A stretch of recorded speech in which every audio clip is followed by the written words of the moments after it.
us tonight.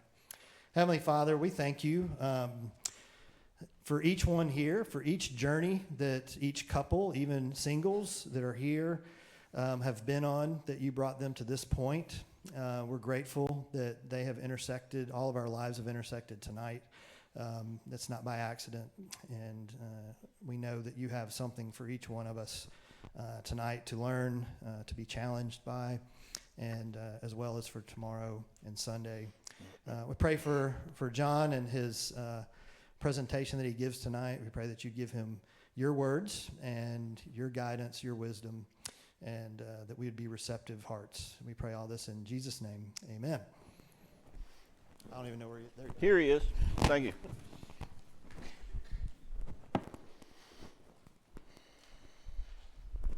I'm so glad to be with y'all. Ooh, that's a little loud, Adam, if you can tweak me. I'm glad I got to meet so many of y'all this evening before we got started. I met a lot of engineers. A lot of engineers who understood the things I didn't understand. I went to the Rocket Center today.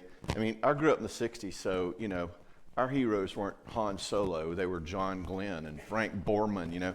Anyway, so I met a lot of engineers who knew a lot about the things that I learned about.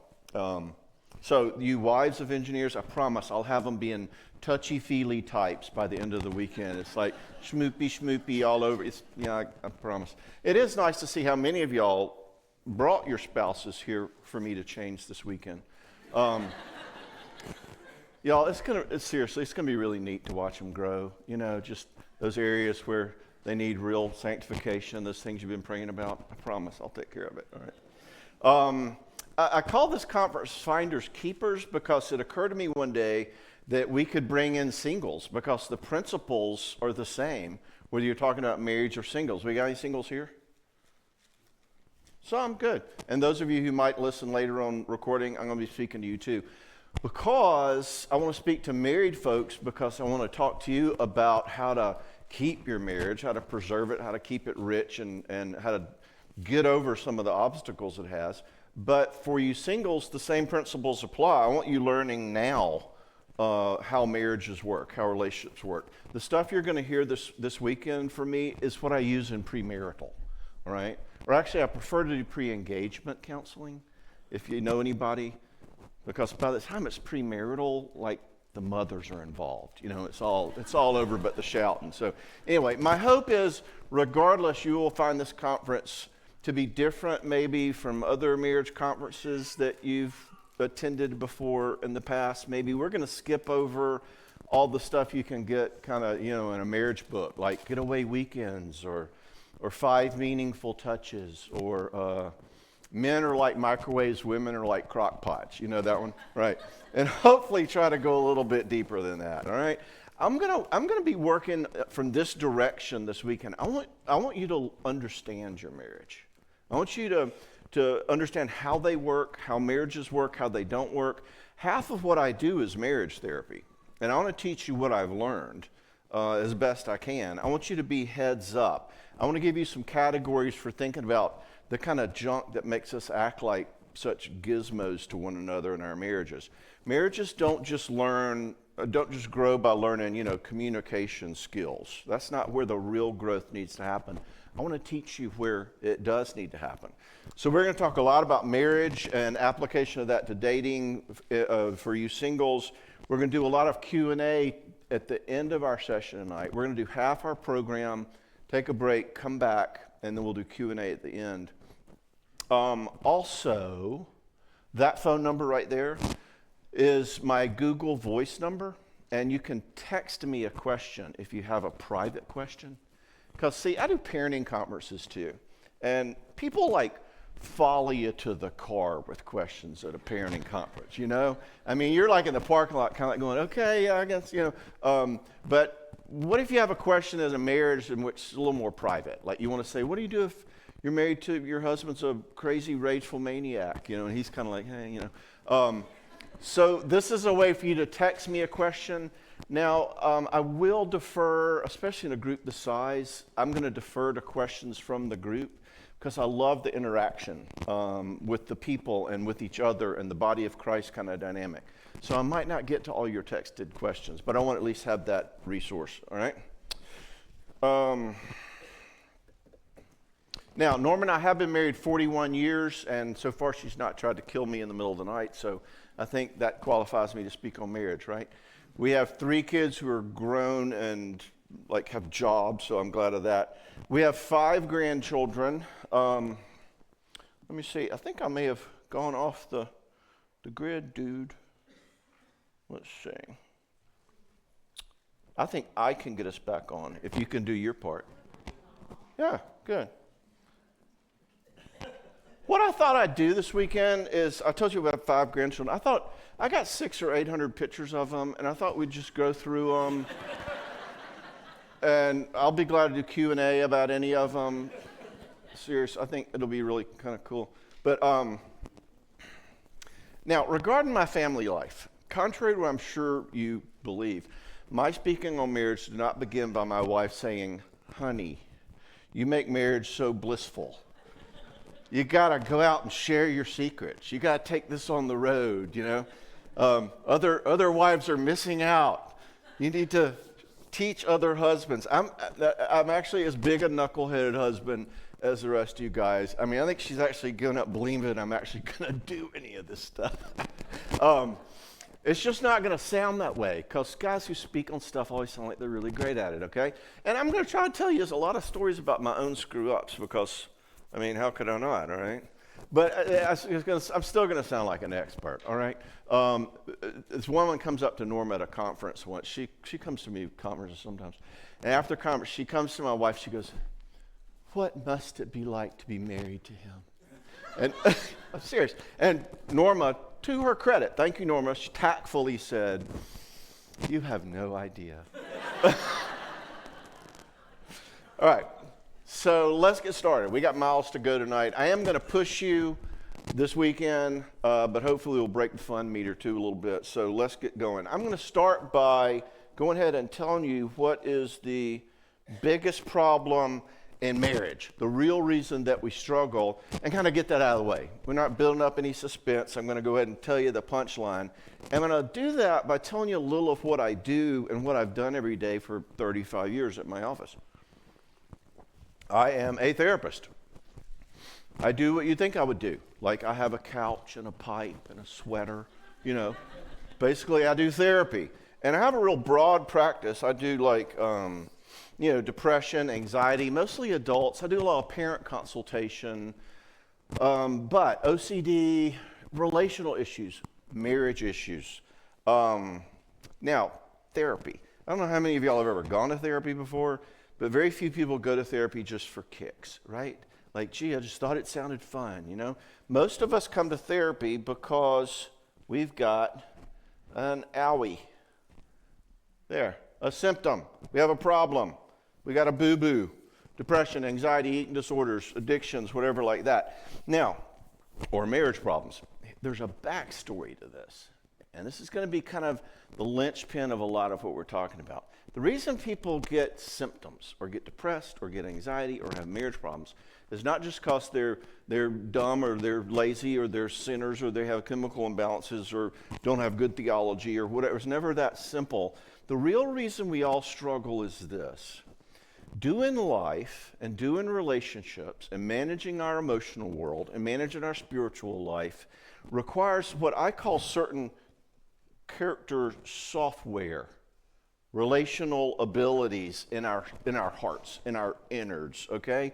In other words, God made us in such a way that in order to do life, to be functional, to have friends, to have a job, to buy a car, to be married, to serve Him, we have to have lots of abilities in our heart. Let's see. There it is. I'm having a little trouble with this, but I think I can make it work. Character abilities. Now, when a psychologist talks about character, we don't mean integrity, like he's a man of character. What we mean is kind of the collection of abilities that humans need in order to do life, to love, to forgive, to be strong, to trust, to do relationships. And they are abilities, and we ain't born with them. We have to learn them growing up. And that's why my first book was a parenting book, okay? We develop them in our relationships. Now, here's the plot point, and the secret of the universe if you want to understand psychology and what goes on in our marriages. The reason we all struggle is because all of us are missing some of these abilities. All right, now let me tell you how people usually think about psychology and parenting and all that. These little kids come out of the womb and they're doing really just fine and good, but they've experienced some trauma from bad parenting and now they have psychological problems. Isn't that kind of what you usually hear? Actually, the more accurate story is that kids come out kind of like a new computer, and they got an operating system, but there's a lot of programs they don't have yet.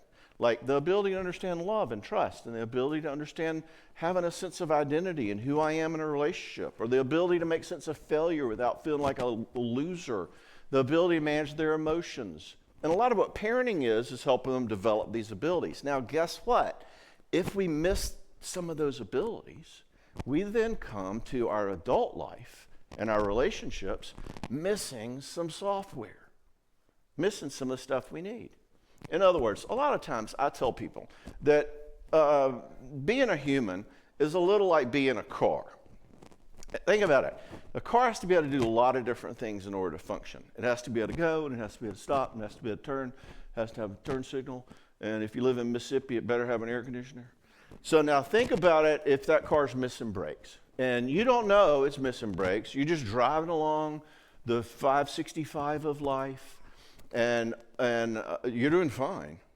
But then all of a sudden, it's all red lights in front of you, and you need to stop, but you don't have brakes. And you start pumping the brakes, and what happens? Nothing. You go running into that Kia Soul that was in front of you. Now, think about it. And think about this regarding your Christian life, too. You wanted to stop, didn't you? I mean, you tried real hard to stop. Maybe even prayed real hard about it. But you still hit them anyway. And that's because you were lacking something, in this case, brakes. So what are the brakes and the steering wheels of human beings? That's where we're going first. Think about it. Somebody gets married. Did they learn the ability? Was I taught? You have to be taught this software. Was I taught the software to do intimacy, to be emotionally connected, to let you know my heart, who I am? Or after the honeymoon, it's just me and my best friend, the remote control, or Instagram, or something like that. And you say, how are you doing? They're like, huh? You know, and you're like, there's no connection. And you might go, oh my gosh, well, we have a bad marriage. Or they don't care, or they don't love you. Well, actually what I found more often is the case that they were never taught how to do emotional connection. They were missing some of that software. And guess what? We can learn it. I'm going to talk to you about that. Number two, did I learn to be powerful? Did I learn to be strong? Can I have a voice in a relationship, or am I just kind of following along? Do I stand up? Can I stand up to the contractor or my boss or my spouse when they're in a bad mood, okay? Or do I live kind of in a one-down anxiety role, like, oh, I'm kind of afraid to be me? In other words, do I get a sense of self and strength? Can I apprehend what it means to be forgiven? You know how all of us fear failure or embarrassment or being a loser? I was commenting to somebody earlier. I said, well, that's a lot of people. And somebody said to me, don't be nervous. And I'm like, yeah, well, you know what the number one phobia is? Public speaking.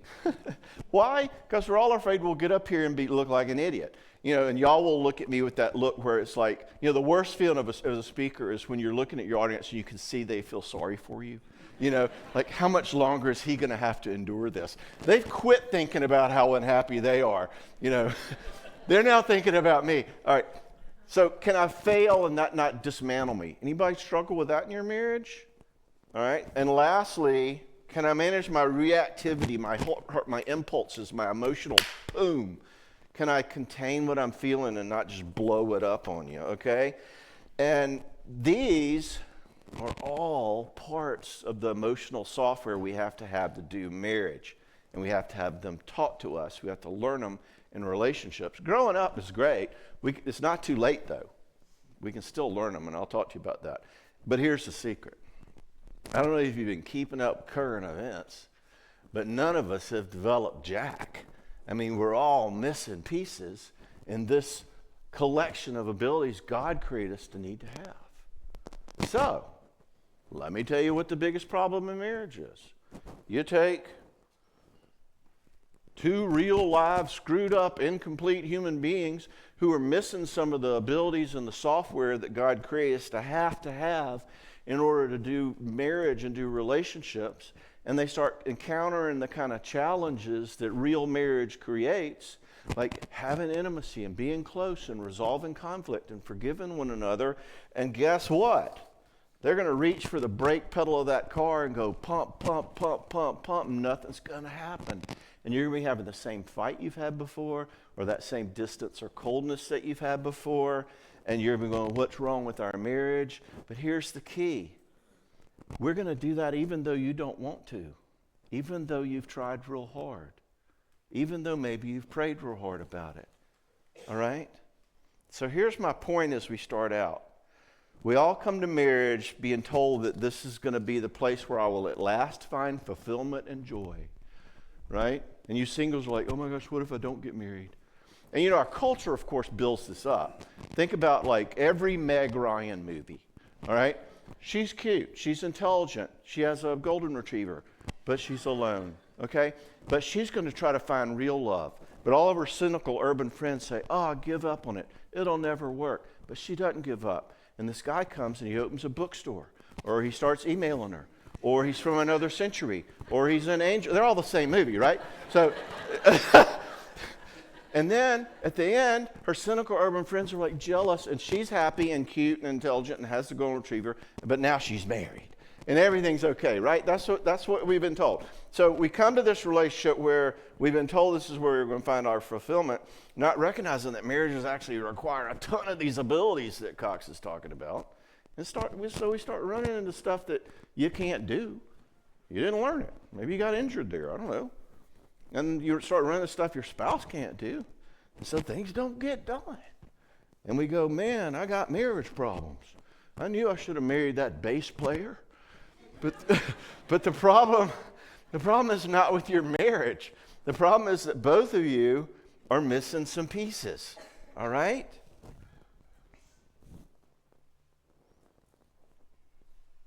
The problem is that you're both lacking some of the abilities that God created human beings to have in order to make relationships work. And we can fix that. All right? I just want you working to fix the right problem. Not the love language or the communication skills problem. I want you learning to fix the real problem, which is that both of you are missing some pieces. And instead of being enemies about it, which most spouses do, we start running into problems and we don't know what's going on. I'm telling you what's going on. And we start blaming each other. If only you. All right? And instead start thinking about what growth looks like. That's where we're going tonight. What we're going to do tonight is we're going to look at all 4 of my categories of growth together. 2 of them now, and take a break and come back and look at 2 more. I am going to push you on a Friday night. And then tomorrow we're going to look at them, 2 of them in detail. Intimacy, closeness, trust, strength. That is one category. Making sense of conflict, learning to manage fights so they get resolved. That's tomorrow morning, all right? Now, this thing I'm telling you, that we are all missing pieces and we're lacking abilities. This is good news and it's bad news, all right? The good news is nobody's the bad guy. You didn't marry the wrong person. You're not a terrible spouse. Nobody's the bad guy. Bad news, you're both screwed up. Okay? In other words, good news is nobody's the enemy. The bad news is you're both incomplete. You're both functioning, missing some of the pieces that you need to do relationships well. We're not bad guys, though. We're incomplete guys. And I want to talk to you about how we get complete. It's like I was talking to a couple a while back, and they were talking about divorce, and they were like, just wanting to throw in the towel. And I said, and in meeting them, I realized they were both lacking so much of their abilities to do relationships, period, much less marriage. And I said, you guys are like ready to trade this car in because it doesn't work. But the problem isn't with the car. The problem is that you both are terrible drivers. What you guys need is not a new car. You need driver's ed, all right? So point 1 of John's marriage conference, The problem is not your marriage. The problem is that we're all lacking some character abilities that we need to make life work and to function in relationships. And actually, you'll start to see how they parallel the things that God has called us to be growing in anyway. The more we've learned about Christian psychology, the more we've learned that the things that actually make us healthy just happen to be the things that God's called us to all along. Didn't see that one coming, huh?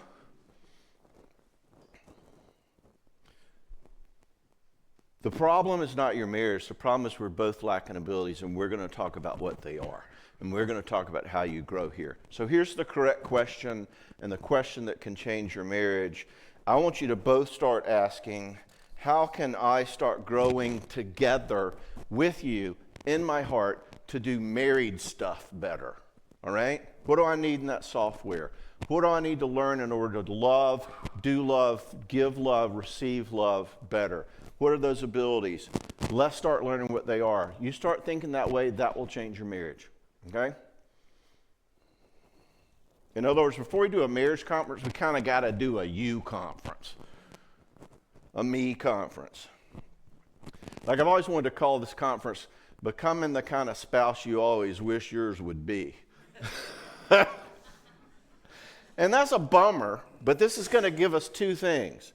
We're going to get two big bonus points out of this way of thinking about things. Number one is, what I alluded to this a minute ago, no one's the bad guy. We got to stop the blame. You hear what I'm talking about is you being incomplete people, not one of you being a big screw up. I can't believe that you, which is what we usually say in marriages. Instead, we're missing pieces. Most marriages become what I call blame marriages. Every couple that comes in my office shares this trait. I mean, every marriage problem is different, but almost every single one I see shares a couple of traits. I'll tell you another one later on. But one of them is that they always live in a place of blame. I mean, what's more fun than that, right? That's why you get married. Have somebody to blame for your problems. I call it he language and she language. People come to the office and go, you don't believe what he said then. Really? You know what she did? He language and she language. In other words, we encounter a problem. This is the natural default to humans. We encounter a problem and we immediately start playing badness hot potato about who the bad guy is, right? Which, as we will see, will just make you hate each other and actually never gets around to solving the actual problem that started your conflict in the first place. Think about it. These people come to our office and all they're doing is blaming each other for who the bad guy is. And old Mr. Problem, the real problem that needs to get solved, he's sitting over here all by himself and nobody's even paying attention to him, you know, which is why you're having the same fight since college, okay? Because you're fighting over who the bad guy is, not actually, how do we solve this, babe? Okay? So our default is blame. Now, we learned this from our dear mother and father, Adam and Eve. What did they do when they sinned? They run and they hide, and they make fig leaves, and God comes and he says, who told you you were naked? Did you eat of the tree of which I told you not to eat? And what does Adam do? He does what any self-respecting husband would do. He blames his wife, right? Actually, he blames his wife and God in the same sentence. The woman who you gave, it's like a double whammy sin blame attack, like in one sentence, which I think is pretty good for your first day as a sinner. I mean, you know, Adam is, he's a natural, man. He's taken right to this. Crying out loud. It's like hitting a rookie, double as a rookie in the big leagues, you know. Now, in case you haven't noticed, this blaming your spouse thing does not get you very far, and it does not ever solve the problem that you're trying to deal with, and it will not give you much fulfillment in your marriage. And unless you're married to a doormat, they rarely go, you're right, honey, it is my fault, okay? If you're that kind of person, we're going to talk to you all later on, okay? So, instead of blame, I want us moving toward an orientation of marriage where we begin like the gospel, saying, you know what? Let's quit the condemnation and the blame and the who's the bad guy, the focus on kind of living out of a law position of why aren't you more this or that, which is what we default to, and start thinking, you know what? Listening to Cox talk about what gets broken in humans, we both are messed up, aren't we, honey? We both need grace. We both need growth. We've both got 6-year-olds inside of us. We've both got software problems. No one's the bad guy. Our junk, our screwed upness is the bad guy. Let's both grow, how about it? Instead of just beating each other up. Sound good? By the way, we do have little 6-year-olds living inside of us. That's kind of what I mean here. Let me draw it for you. Let's see. Let's think about it like this. Can y'all see that? Can you? No? Okay. Well, I'll do it with hand motions. Think about it like this. I tell my clients all the time there's 4 people in every marriage. There's big you, and there's big her, and there's little you, and there's little her. All right? Now, big you and big her probably get along pretty well. Okay? It's the little kids who are the troublemakers. So you come home from work, husband, and you go, what? We having meatloaf again? Okay. Now, big her could probably hear that okay, but that's not who hears it. Who hears it? 6-year-old her, who's going like, really?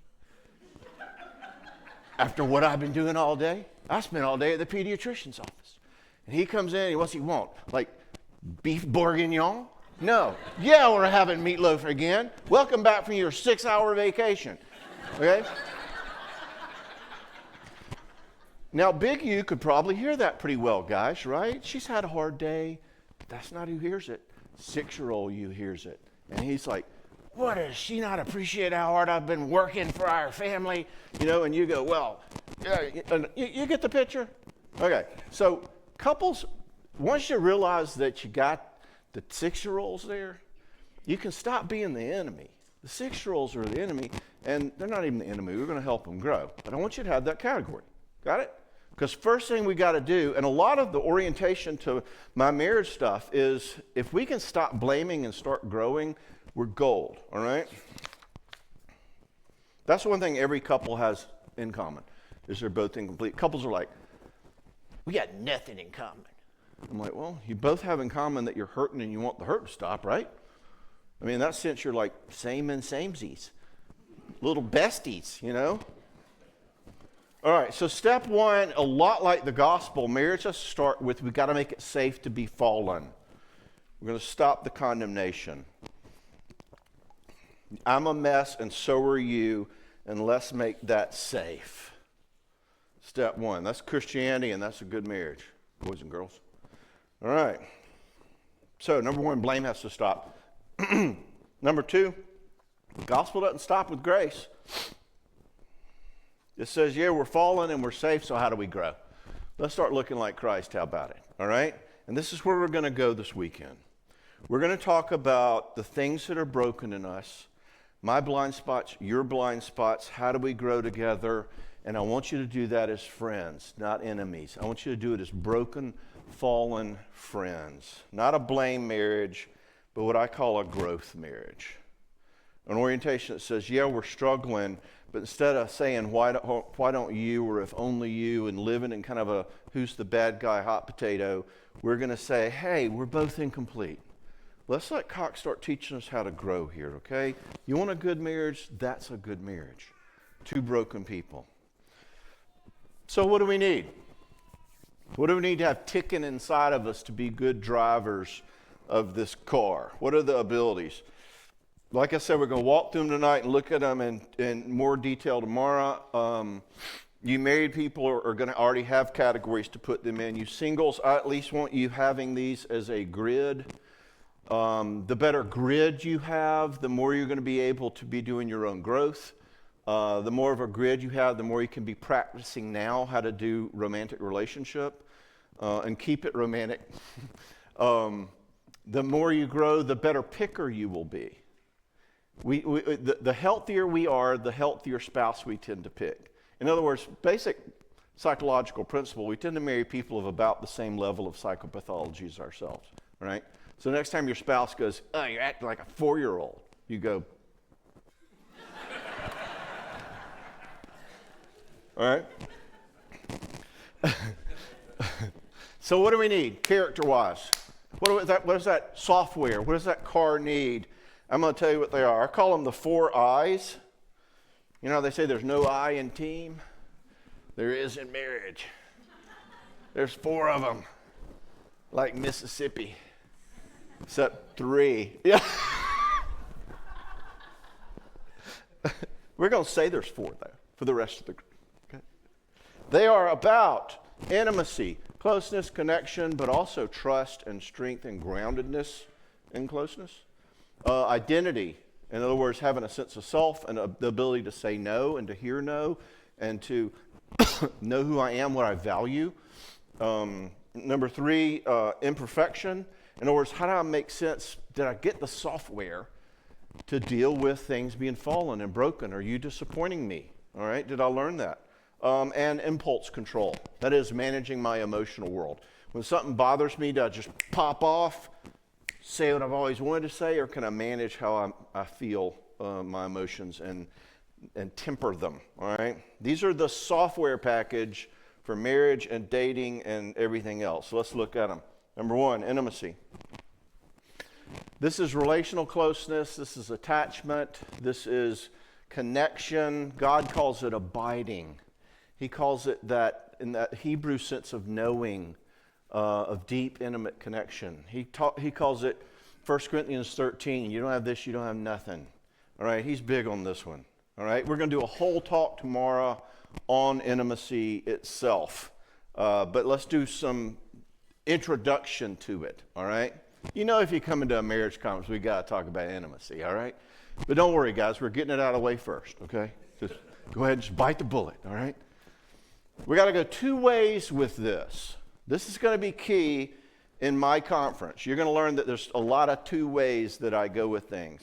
As one of my old mentors used to say, John, it's a mighty thin dime that don't have 2 sides. All right, so we got to go 2 ways with this. Can I let you in? One kind of intimacy. And can I keep you in? Let's talk about them. Can I let you in? What does that mean? Think about what we usually talk about in our lives. We chit-chat. Some of us were doing that here when we came in. Kind of news, sports, and weather. Can't believe the election. I can't believe how much traffic Huntsville has. It looked like we were going to get a little rain this morning. It's kind of turned cool, hadn't it? You know, this is basically we just kind of chit-chat. How's your mama and them kind of stuff. Otherwise, we can go to more communicating an opinion or solving a problem. Like, I think we ought to get the used car, or do you think that Gladiator 2 movie is going to be any good? Or we give opinions and we solve problems, all right? Now, these are valid, great parts of a relationship, all right? It's necessary to make life happen, to communicate, solving problems, chit-chat. We'll talk more about that tomorrow. We're not building a commune here. We do need to make life work. But if this is all you do, if that's as deep as you can go, here's the facts, bottom line, then I'll never get a real sense of who you are. It'll be hard for us to feel close, because what we also talk about, what humans also talk about, are things like this. I have a meeting tomorrow, and I'm kind of afraid about it. I've been feeling kind of lonely from God lately, kind of cut off from Him. I'm really ashamed about how I talked to you last night. It's really good to see you smiling. I know you've been dealing with a lot of hard stuff. Now, what are these things, kids? These are the truth. My heart. Who I am. What it feels like to be me. This is let you in.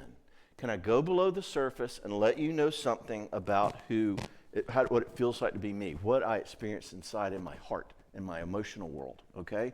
We'll say tomorrow that facts are terrible sources of information about reality. Like, I don't feel like that truck's going to hit me. That doesn't help me much. But they're ground zero for emotional connection, all right? So, can I let you in means, here's the software. Did I learn, was I taught the ability? Good.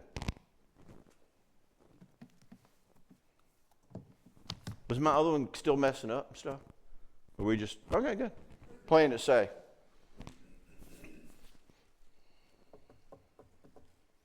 Did I learn, did I develop the ability to know what I feel? Can I tell you what I feel? A lot of people don't know. They didn't learn it. But you can learn it, all right?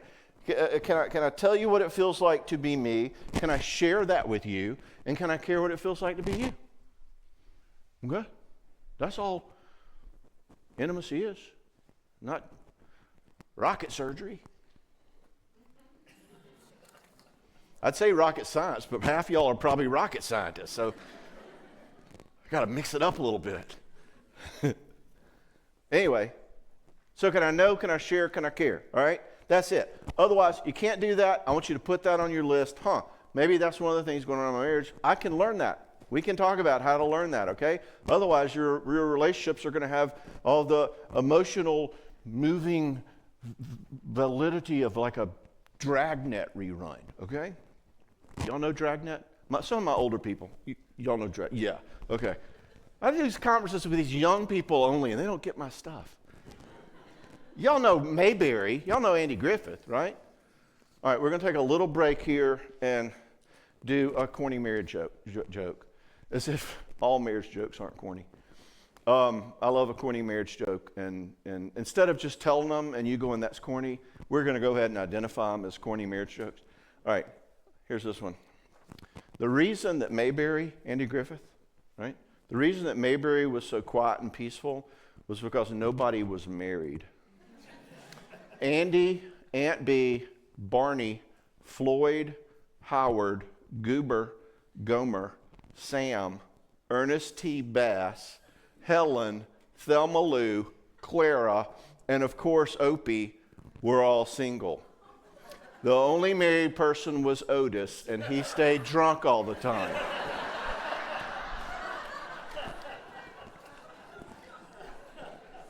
So, William, if you'd close us in prayer, I think it's a good stopping place. So, it's been great to be with y'all, everybody. That's the bottom line, you know. So, if you want your marriage to grow, this isn't like, y'all go more date nights together. I want the first question to be asking is, how good am I at this ability to let someone in? Did I learn it? If I didn't learn it, I can learn it. I want you to put that on your to-do list. And here's my plot point for the night. That is what's behind some of your marriage problems. Not that you have a bad marriage or your spouse is a jerk. Maybe your software is missing this ability, okay?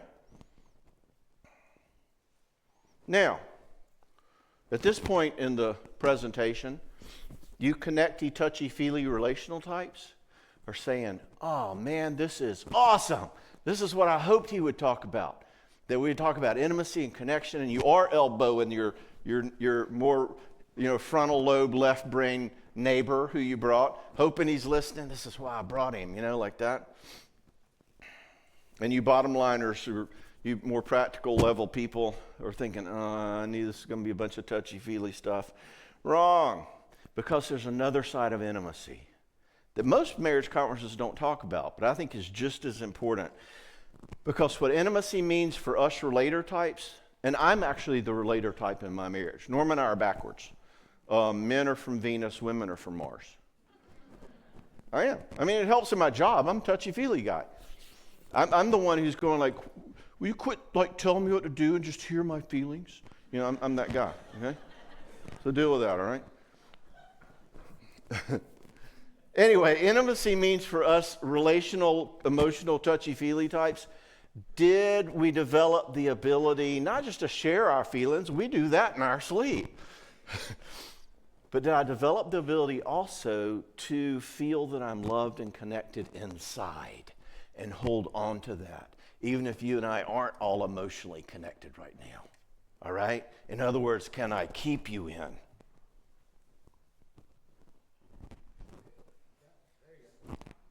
Yes, good. All right, I'm going to put that one over there, this one here.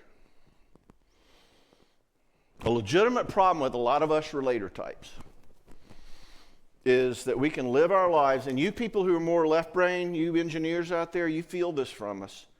We can live our lives feeling like we need you to connect with us all the time and hear us all the time and share with us all the time, and if we don't, then I think we have marriage problems, okay? Instead, keep you in asks, Can I live sometimes in relationship with you and it just feel good being me? Or hold on to the fact that you love me even if you are watching the game?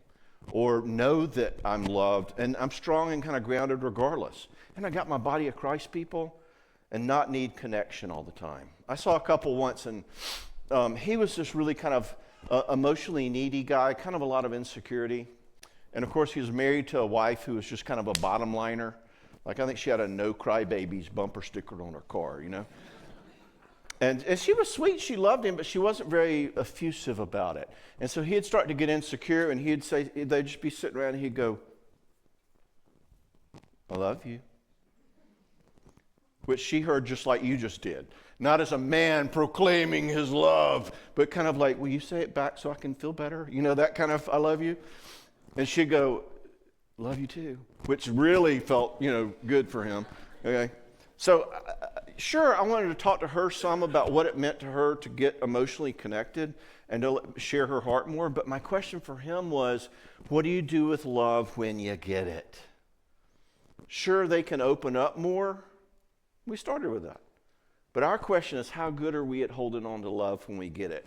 And hear me here, you married people who are making sense of intimacy dynamics in your marriage. That I struggle with, can't hold on to love, is as big a problem in marriages as that robot spouse who can't share their feelings, all right? For some reason, marriage experts don't talk about that, but you heard it here, okay? They're both playing the game. Nobody's the bad guy, remember? You're both missing pieces. So, can we reach out and share? Can we trust and not be needy? Here we go. You can see how that's going to affect our marriage. That's what's behind our marriage problems, not that you're not having enough date nights. Now, by the way, all these things I'm telling you are going to be on a kind of a continuum. Nobody's either or, okay? Everybody's kind of a blend. You're probably going to tend toward more one than another, more of a let you in or a keep you in. But they're a continuum. You're somewhere in there. But I want you to have the categories, all right? Now, if you struggle here, which you do, that's cool in the gang, man, all right? Don't worry about it. You're fallen. Welcome to the club. Admit that to your spouse. It's just something y'all can talk about. Bring that to your growth places and quit fighting. Start getting curious. I want you saying, "Hey, that let you in thing that Cox was talking about, that's what you've been trying to tell me, right? Right? I'm a total bozo with that." Now, you're a bozo with the other thing, but you want to be friends and grow? Okay, that's where I want you.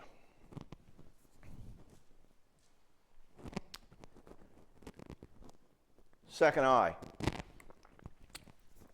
identity, or separateness, or individuality, or boundaries. Pick your psychobabble term. In other words, even when we're one with somebody, there's still two people involved, all right? In other words, there's more to relationships than just attachment and closeness.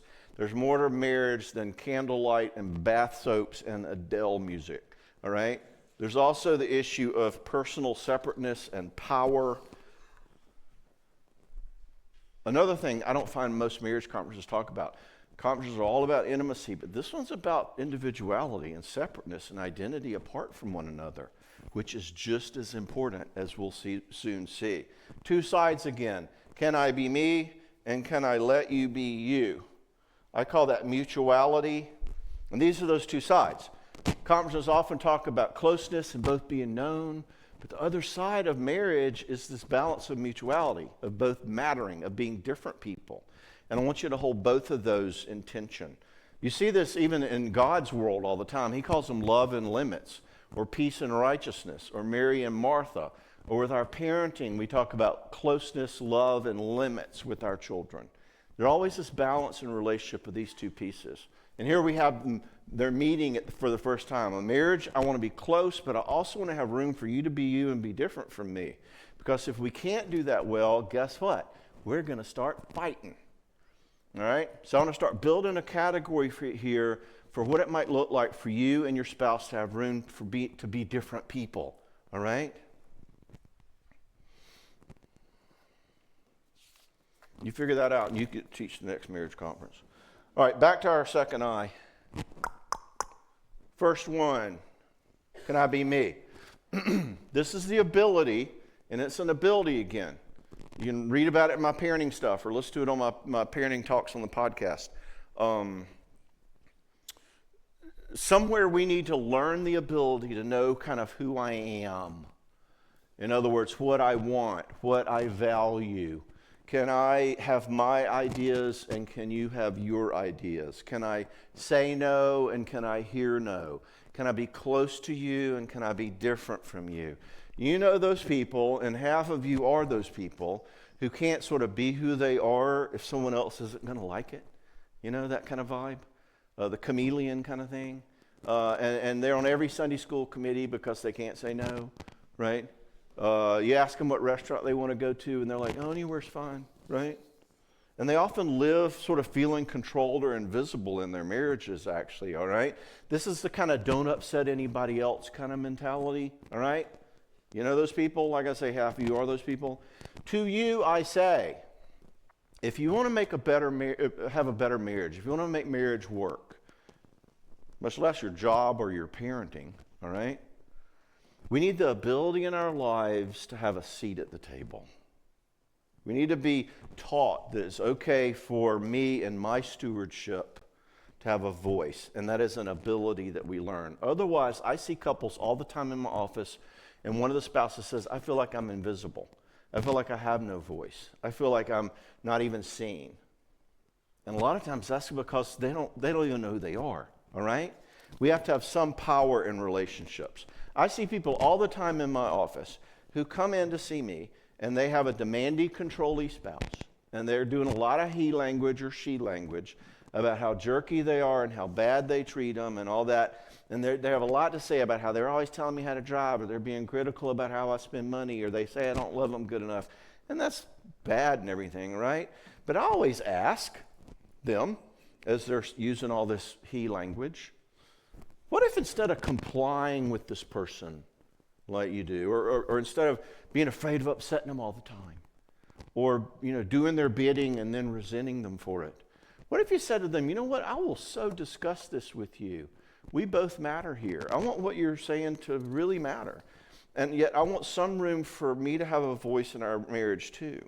And if you're going to kind of pitch a tantrum because I'm not doing that, then I think we can wait and talk later. But I do want to exist in this marriage too. In other words, I say to them, and I know this is a brain teaser, I in essence say to them, what if there were two people in this marriage? You might have the best marriage in the county, all right? If it had you in it.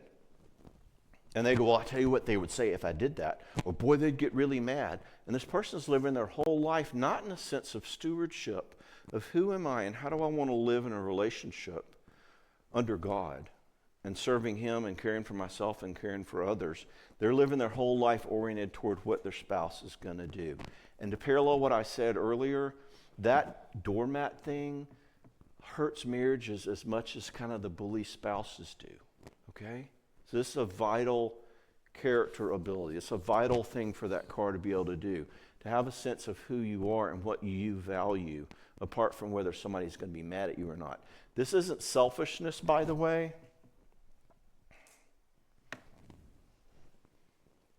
This isn't all that psychology self-focus, all right? Biblically speaking, you've heard me use the word already. This is stewardship, okay? This is knowing who I am and making choices based on that, and that being a factor in the game, that being a part of how I choose rather than just following what other people do. This is when Joshua leads the people into the promised land, and he says, choose ye this day whom ye will serve. He's saying, put your finger on that pulse and go, okay, I have a ye. What do I value? Who is that me? What do I choose? As for Joshua and his house, they'll choose to serve Yahweh. What do I choose? That's what this question is asking. Do we have that chooser? People who don't have that chooser get lost in marriages, and often their spouse can be somebody who's kind of hyper-controlling, and they really disappear. We'll talk more about that in a minute. Anyway, some people don't know who they are, and that creates a ton of havoc in their marriages. Do you see what we're doing? I'm deconstructing your marriage. I'm dissecting your marriage. I'm pulling the pieces that make marriage work out into different pieces, all right? And I want you to have this category for what pieces here might I be missing? What might my spouse be missing? By the way, another version of the can't be me problem I have to mention is passivity. I call it the nice person sin. You guys all know people who are passive. Some of you are married to them. Passivity is where I don't initiate in my life. I don't proactively act in my life. So guess what that does to my relationships? Unless as long as I am not proactively engaging life, guess who has to pick up the ball? My spouse. Now this will drive your spouse crazy because it puts them in a double bind. In other words, what are their options if you're passive? They cannot do anything, and what's going to happen? Nothing. They can pick up the ball and do the initiating and create everything in the marriage, and maybe something gets done, but they're now enabling you to be more passive, which will keep you passive forever. So it's a problem. So if you're passive, you might want to look at that, which requires some initiation, which is exactly what you can't do, which is why passivity is so hard to fix, okay? So can I be me? First question under identity. Now, can I let you be you? Part 2, who do the doormats usually marry? Mr. or Miss Too Much Me. In other words, if can I be me can't say, here I am. Can't let you be you people have no room for you, all right? It's like tough. You don't like it? There's the door. It's all about me, me, me, me, me, me, me. This is why having a sense of self has gotten a bad name, because of the people who have too much me. In other words, we need a sense of self in order to make any choices. But if you take it to the extreme and start going, it's all about me, then other people don't have room to exist. Now, our sin nature makes this one a little tougher. All of us have a bit of this in us because of our sin nature. I mean, basically, the Bible tells us that we're all born and hold a board meeting and elect me chairman, right? So we're kind of swimming against the current here, but it's a vital issue. I had a couple a while back, and he grew up in the Mississippi Delta. I don't know if y'all know much about Mississippi and the Delta there. I met a few Mississippi people earlier. And he was raised in this sort of rich plantation kind of family, and he was like treated like the little prince. He was like always honored and worshiped, and whatever he wanted, he got. And then he got married. And he literally ran his marriage from his little throne, all right?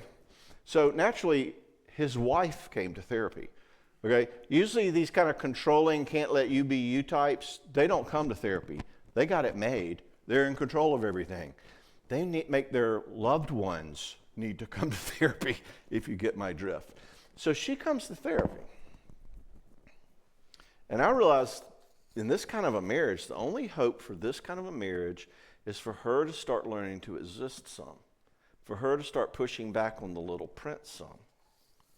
It's the only way to help a marriage like this is that she has to exist too.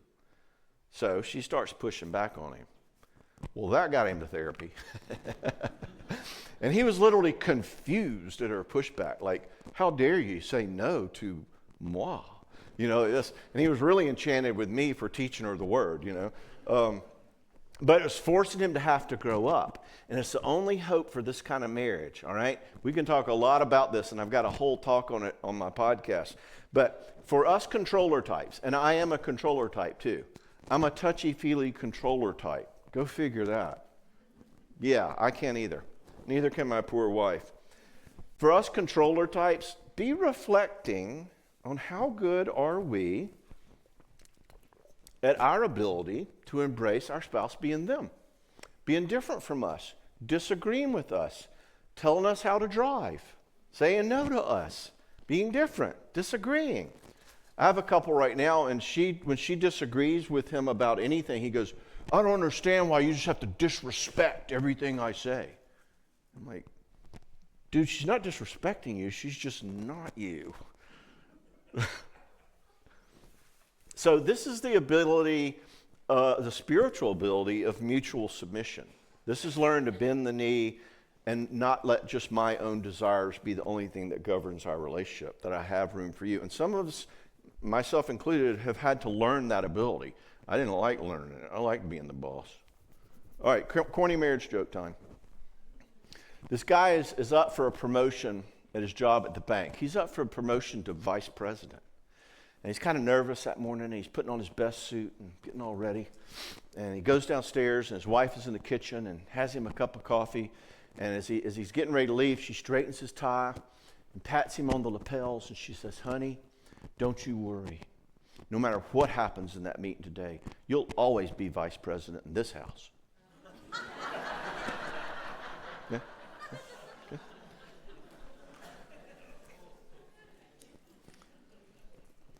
All right, now, doormats, let's touch back on you real quick. People who live like this controlling person, like the little prince, like I can sometimes, we need you to set limits on us for this relationship to work. This is another thing that is not talked about enough in the marriage world. It's all about intimacy and connection and blah, blah, blah. And a lot in our Christian community, we lose the sense of limit setting on hurtful people, and I kind of want to bring it back, okay? We need you to not let us control everything. We need you to push back on us if we try to steamroll you. We need you to exist in order for this marriage to work, okay? In other words, this marriage will only work if it has you in it, all right? The reason that's so is because most people who tend to be controlling, I don't have room for you to exist. I didn't develop that ability very much. A lot of those people don't want to change. That's why they don't come to therapy. And a lot of them are kind of what, in a spiritual sense, we could call unrepentant. And let me talk about that briefly. We'll talk about it more tomorrow. It's a distinction that's so fundamental, it's thrown in our face in psychology. People who are humble and open and vulnerable and willing to grow and learn versus people who say, "I've got it all together, what's wrong with you?" That is thrown in our face in psychology. But we don't talk about it as much in the church anymore. And again, I want to kind of bring it back. I mean, basically, what we're talking about, this conference, is what it might look like for you to be repentant, for you to be somebody who's humble, for you to be somebody who says, "I can't do this well, I want to learn." Now, the problem is, a lot of the controlling, "I can't let you be you" types, they're unrepentant. They don't want to change. They're going to go, "I told you once, you're supposed to do what I say. I'm sick of hearing this." All right? They're going to talk like that, okay? And we need to push back on those people. When you people who have trouble being you and standing up, when we begin a sentence, when we walk in the house and we see it's a wreck, and we begin by going, "What did you do all day? This place is a mess." We need you to not respond like Chicken Little and say, "Well, I mean, things just got busy and I just blah, blah, blah, blah, blah." And then you wonder why you get treated that way. I want you to say, "Whoa, whoa, whoa, whoa, whoa. I don't think I want to have a conversation that starts like that. Can we do a do-over? That had a lot of heat on it. Can we start over?" That's a loving, healthy limit on somebody who's being hurtful and not making room, okay?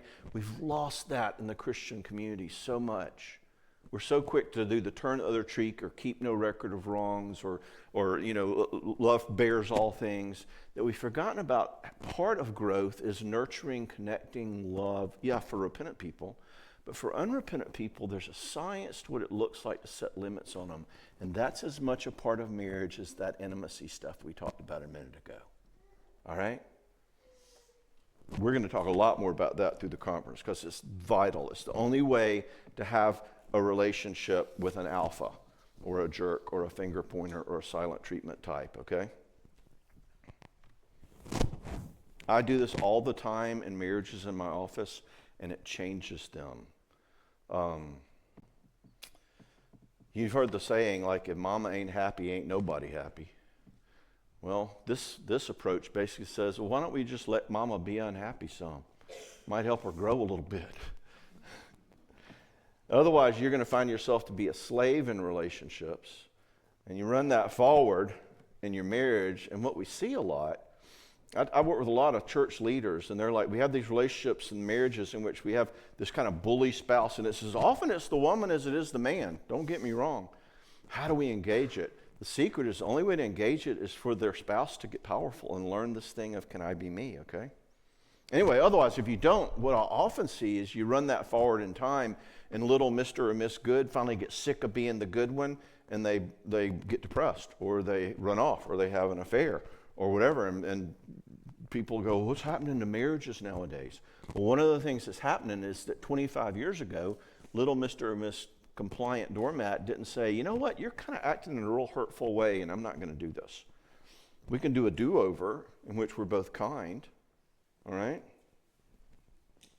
Not doing that kills marriages as much as that bully spouse, all right? Now, to do all of that, you've got to have a you. Can I be me, and can I let you be you? All right? And we'll talk tomorrow about how to address the conflict that will inevitably create, but conflict's good, all right? It makes more intimacy. Now, those are our first two. By the way, let me say one other thing about the boundary limit setting. Some of y'all out there have spouses who don't care.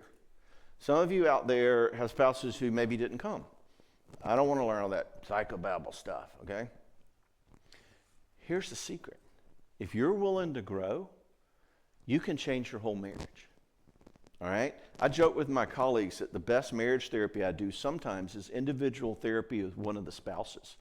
The reason I got to thinking so much about this, how do you deal with a controlling spouse dynamic, is because I see it half the time. Only half the marriages I see are two couples, both of whom are repentant.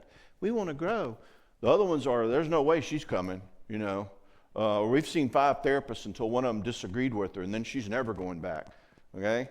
But if you grow, it'll change the system, and here's why. Because marriages are like baby mobiles. You know, a baby mobile, it's like the little thing with the strings and like little Noah's Arks or something hanging from it. What happens to a baby mobile if you like cut off one of the Noah's Arks? The whole baby mobile shifts, all right? And if you are looking at a marriage in which you're saying, my spouse doesn't want to change, they don't care, if you just start thinking and looking about how you can grow, use the stuff we're talking about for your own growth, I see it 90% of the time change your marriage. Not 100. But not 50, okay? There's a talk on my podcast called Dealing with Difficult People. I'll allude to this again tomorrow. And it goes into the science of dealing with people who don't want to change or who are unrepentant. So, the first one's like sweet and easy. Intimacy, closeness, trust. Can I let you in? Can I keep you in? The second one is a little more about power. More about being grounded and strong, which is just as important in your marriage. Can I be me? Do I know who I am? And also for those of us who are controllers, can I bend the knee and make room for somebody else? All right? Those are our first two. Let's take a break. Let's come back at 7:30 dead on and break. Go.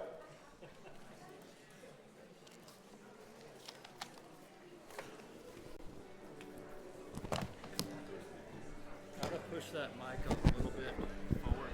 Yeah, it wasn't bad, but if it hangs off your face, it won't. Is that what you were thinking about? I'm thinking it might be more of the connector. Can I see your? He's one of our sound guys. So. No, This is mine. That one's ours. It actually isn't bad at all. Good. But there's a little bit of squeaky going on. All right. I can feel it on my whiskers. Yeah. I think that's what it was. I think that's part of it. He's going to check and see if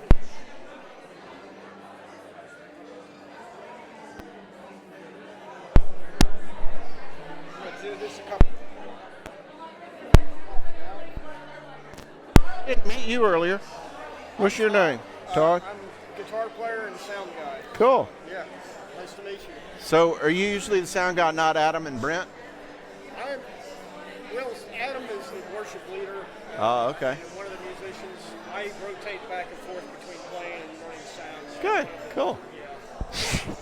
Yeah, this, what I would do here, is it okay to, Yeah. you don't mind? No. Try.